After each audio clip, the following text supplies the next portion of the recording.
I will be going into what the CodeHS practice feature is. So it is I would say, bank of problems for students to go through.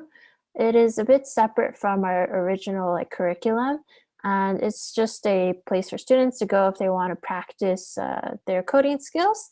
So we have hundreds of problems that get auto-graded, and it is created by the CodeHS team. It was a multi-team effort across engineering and curriculum.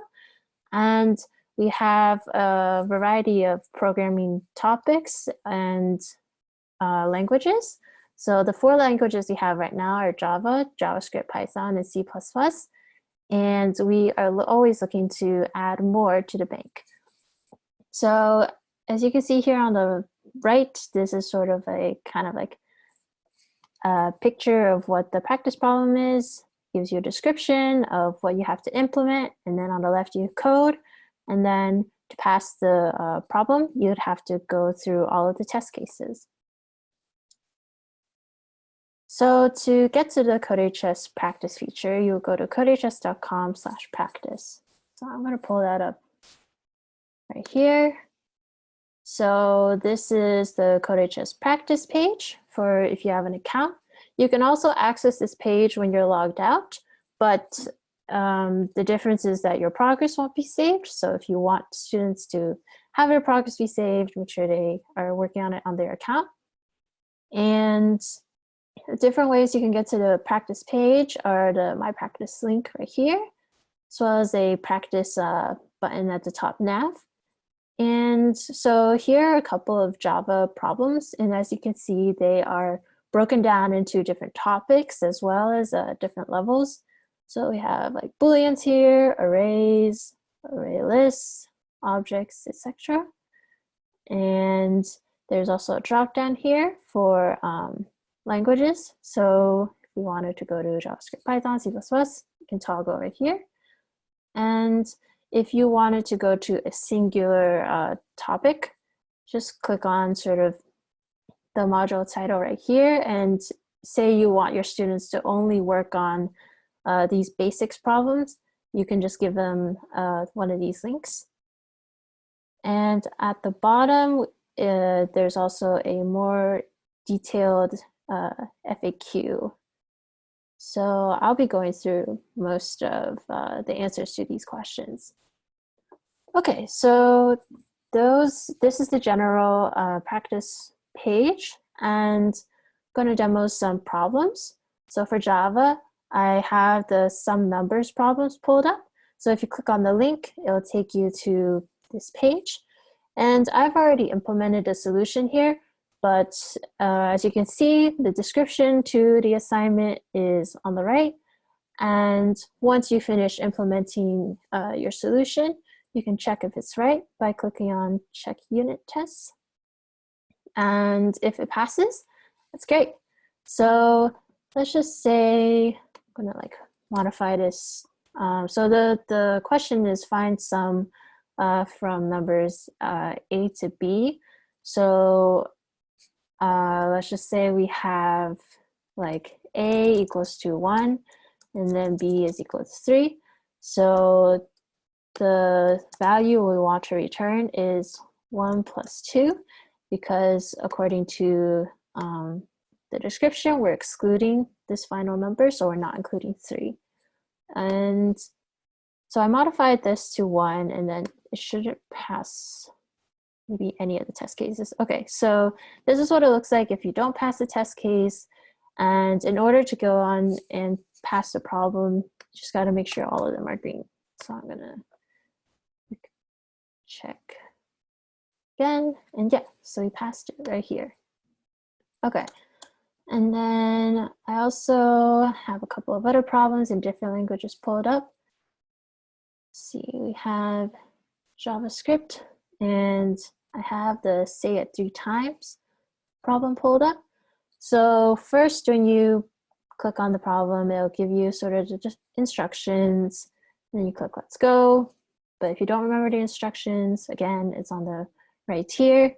If you find it too long, you can also toggle it, and you can also go to the assignment tab. but I'm gonna show it again. So write a function that takes in a string and returns a string that triples the original. So I'm going to say return. I think it should be phrase plus phrase plus phrase. Might not pass. If it's hello world carry dog, don't think it will pass. Yeah, because there's no space here. So I'm just gonna modify this to have a space.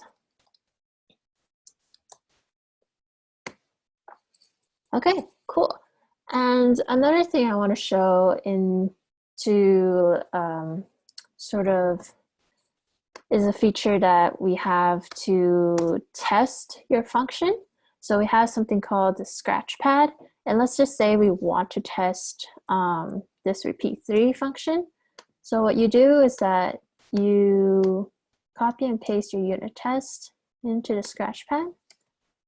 And let's just say we want to see what repeat3, oops, hello world prints out. So you can go to run code and you can do run scratchpad. And we can see hello world, hello world, hello world. So this is a good file to use if you want students to test their programs and to help them debug. Okay, and so this is one that was for strings in JavaScript. Then let's just go to Python. And for Python, we have more topics.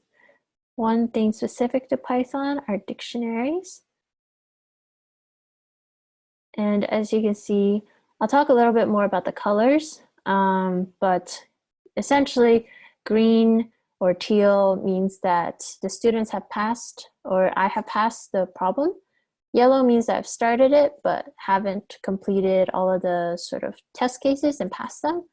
And then gray means unopened. So the student or I haven't looked at it yet. And if you hover over it, you can see a point system, which indicates difficulty. We have points from 1 to 10 and the status. So I'm going to go over another problem. So this one says to write a function that adds a key and value to a given dictionary. And in this case, we wanted to add school CodeHS to the dictionary. And I already have the solution here. So basically to add a new key value pair, you set it like this, and then you return the dictionary. But let's just say we want to test it out in the scratchpad. And I'm going to copy and paste this Carol dictionary right here. And then we're just going to print out Carol, add key, Carol, school, CodeHS. We're going to run this. Cool. So as you can see, it added the school CodeHS key pair to the dictionary. And yeah, so it matches this. And then going to go over one more for C++. So we're still fleshing out C++, but we do have a couple of problems for math. So here is product. And then for product, basically we're returning the product of A and B. So here we can just say, but if we check unit tests, if we just sort of run it, shouldn't pass any of the test cases. Nope, because we're returning 0. But if we were to do A times B, then run test cases again. Yeah, so it passed all the test cases. So some of the test cases, as you can see the values are A and B, but we also have hidden unit tests so that students can't just like plug in the values to pass in all the test cases. They need a general solution. Okay, so I have demoed a couple of practice problems that we have in a variety of languages.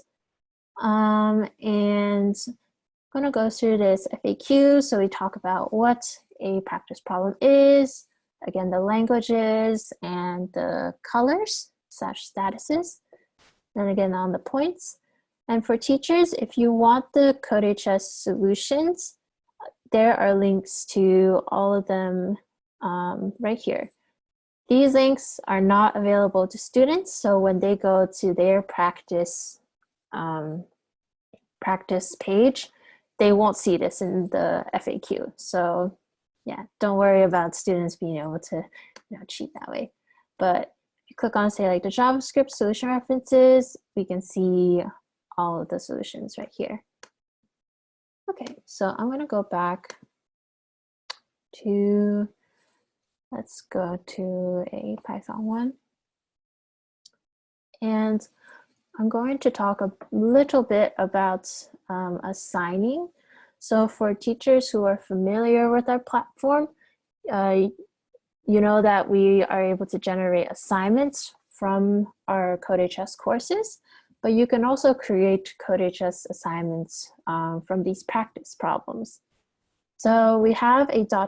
right here, and this will assign all of the practice problems in this basics topic. So I'm going to click on assign. I'm going to, let's see, click on a section, a course. So basically I clicked on the course, and these are the classes that I will be assigning to. I'm going to keep all of these settings, but if I wanted to, not allow blocks, etc., I can change those, but these features are available for pro sections. And I'm going to click on assign. Okay, so I should be able to see my new assignments.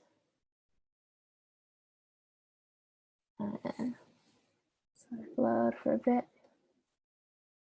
Okay, so as you can see, I generated assignments from the basics module. And now you can assign these to your students. And if you wanted to just assign one problem, if you hover over a problem, you can also click on an assign. As you can see, we are only assigning one problem. So I'm going to click on assign again, go to this course again. And it should show up right here under extra course assignments. So these are features that teachers can use, but students can just go to this practice page if they just want to work on them in their own spare time. If you'd like to add it to your assignments, there's functionality to do so with these ... And we also have copy links if you wanted to get a link just to this basics level 1 topic, or just to the individual assignments here. Hey, Grace, can you quickly show where teachers can find the solution to these practice problems again? Okay, yeah, for sure. So we're on the general practice page, and if you scroll down to the FAQ, there will be a section that shows the links to all of the solutions, but these are only available to teachers. So again, when a student scrolls down to here, they will see like these questions and answers, but they won't see this. Because I'm a teacher, I'm able to see these references. So again, if I go to Python, I can see all of the solutions for all the practice problems for Python. Okay, any other questions, Claire? No, I think that's it for now. Okay, sounds good.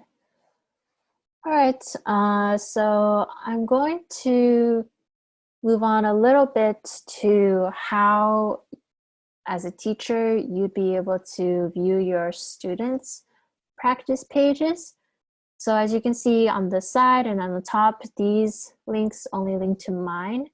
But as a teacher, if you go to your section's roster page, which you can go to by clicking on My Sections, and then if you wanted to click on one of the sections you teach, you'll be brought to the page here. And as you can see, we have a list of our students. And we have this icon right here called Practice. So if you click on this, you will be taken to your students practice page. So as you can see, it's no longer Grace, it's Amelia.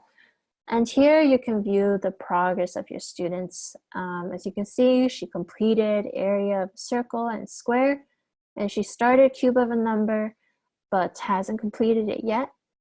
And all of the rest hasn't started it. And if you toggle on languages as well, it'll take you to the specific language page for the student.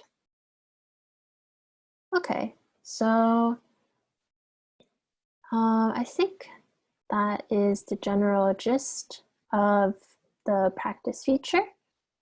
And if anybody has any questions, again, feel free to write in the Q&A. But